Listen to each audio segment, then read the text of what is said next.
শরীফ ওসমান হাদি বলে দিয়েছেন যে আমার উপরে মৃত্যুর হুমকি রয়েছে, আমি যদি মরেও যাই আমার সন্তানদের জন্য লড়াই করবে, সন্তানরা যদি মরেও যায় তাদের সন্তানদের জন্য লড়াই করবে।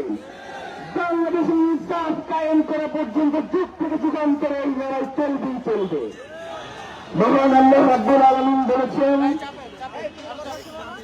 ولا تقولوا لمن يقتل في سبيل الله أموات بل أحياء ولكن لا تشعرون। আর যারা আল্লাহর রাস্তায় শহীদ হয় তাদেরকে তোমরা মৃত বলো না, বরং তারা বুঝিতে তোমরা তা অনুভব করতে পারে না।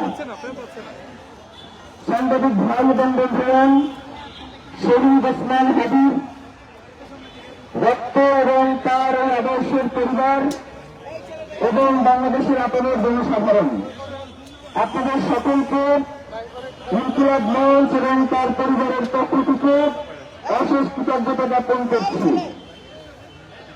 যে বাংলাদেশের স্বাধীনতা সার্বভৌমত্ব টিকিয়ে রাখার জন্য যখন শহীদ ওসমান হাদি ছোট্ট মানুষ এই দাওয়াতের সামনে দাঁড়াইলে তাকে দেখা যায় না, এতই ছোট, তখন তাকে চেয়ারের উপরে দাঁড় করিয়ে দেওয়া হয়েছে। সেই চেয়ারের উপরে দাঁড়িয়ে শরীফ ওসমান হাদি তখনও বাংলাদেশের স্বাধীনতা সার্বভৌমত্বের কথা বলত এবং আজকে তার মৃত্যুর আগেও তিনি বাংলাদেশের স্বাধীনতা সার্বভৌমত্ব টিকিয়ে রাখার জন্য বলে গেছেন। প্রিয় ভাইরা, অনেকেই আমরা শরীফ ওসমান হাদি হইতে চাই, তার জন্য আমরা এইখানে এসে দাঁড়াই, কিন্তু ততক্ষণ পর্যন্ত আমরা শহীদ ওসমান হাদি হইতে পারবো না যতক্ষণ পর্যন্ত আমাদের অন্তরে আমাদের এই ধরনের চিন্তা ভাবনা কাজ করবে। শহীদ ওসমান হাদিকে যারা খুন করেছে, যারা হত্যা করেছে, তারা আমাদের থেকে অনেক শক্তিশালী। এইটা যতক্ষণ পর্যন্ত আমাদের অন্তরে বসবাস করবে ততক্ষণ পর্যন্ত আমরা শহীদ ওসমান হাদি হইতে পারবো না। প্রিয় ভাইরা, এই বাংলার জমিনে ইনসাফ কায়েমের জন্য যদি রক্ত দেওয়া লাগে আমরা রক্ত দিব, আবার সেই ইনসাফ কায়েমের জন্য যদি রক্ত দিতে হয় আমরা সেই রক্ত দিব। রক্তের বদলা রক্তই হয়, রক্তের বদলা কখনো শিশুরতা হয় না।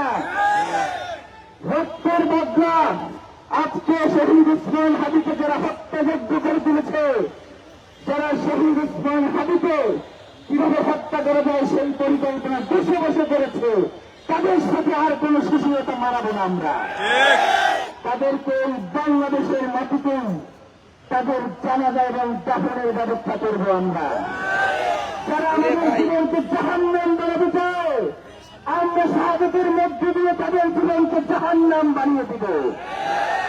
আমরা শহীদ ওসমান হাদির রক্তের সাথে কোন ধরনের বেইমানি সহ্য করব না। প্রিয় ভাইয়েরা, শহীদ ওসমান হাদি আপনাদেরকে বারবার একটা কথা বলতো যে আমি 5 বছরের জন্য বাংলাদেশের রাজনীতি করতে আসি নাই, আমি বাংলাদেশের রাজনীতি পরিবর্তন করার জন্য এসেছি।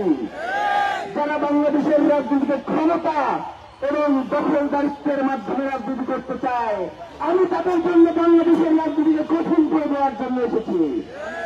আপনারা দেখেছেন শহীদ ওসমান হাদি জীবিত থাকা অবস্থায় ফজরের পরে বিভিন্ন মসজিদের সামনে গিয়ে আপনাদেরকে গিয়ে দাঁড়াইতো, বলতে যে আমারও ভোট দেওয়া লাগবে না, আপনারা বাংলাদেশের এমন কাউকে ভোট দেন যে ইনসাফের কথা বলে, যে বাংলাদেশের স্বাধীনতা সার্বভৌমত্বের পক্ষে লড়াই করে, যে বাংলাদেশকে চায় দিল্লির দাসত্ব থেকে বেরিয়ে আসুক, তাকে আপনারা ভোট দেন। সুতরাং শহীদ ওসমান হাদির যে আদর্শ, যে শক্তির সাথে আমাদেরকে ইনসাফ করতে হবে। অনেকেই আমাদেরকে ভুল বুঝান যে শহীদ ওসমান হাদি এইটা পছন্দ করতেন না, শহীদ ওসমান হাদি এই কাজ করতেন না। আমরাও বলি শহীদ ওসমান হাদি যেই কাজ করতেন না আমরা সেই কাজ করব না। শহীদ ওসমান হাদি সহিংসতা পছন্দ করতেন না। তার মৃত্যুর পরে বাংলাদেশের ইতিহাসে সর্ববৃহৎ জানাজা হয়েছে। এই 12, 14, 15 লাখ লোককে যদি আমরা বলতাম যে শহীদ ওসমান হাদির রক্তের বদলা নিয়ে আপনাদেরকে এই ঢাকা শহর ছাড়তে হবে, তারা তার রক্তের বদলা নিয়ে এই ঢাকা শহর ছাড়ত। কিন্তু আমরা তাদেরকে বলেছি যে কোন ধরনের সহিংসতার মধ্যে আমরা যাব না, আমরা বাংলাদেশকে স্থিতিশীল রাখতে যা যা করবার দরকার হয় আমরা তাই করব। কিন্তু আমরা দেখতে পাচ্ছি যে বাংলাদেশের শিশু নেতার নামে বাংলাদেশের কিছু গোষ্ঠী যারা নির্ধারিত লোকদের নিয়ে বিভিন্ন জায়গায় ক্যাবিনেট করে শহীদ ওসমান হাদির যে লড়াই, তার যে সাংস্কৃতিক লড়াই, তার যে ইনসাফ কায়েমের লড়াই, সেটাকে লেভেল করবার জন্য বিভিন্ন জায়গায় ক্যাবিনেট করা হয়েছে।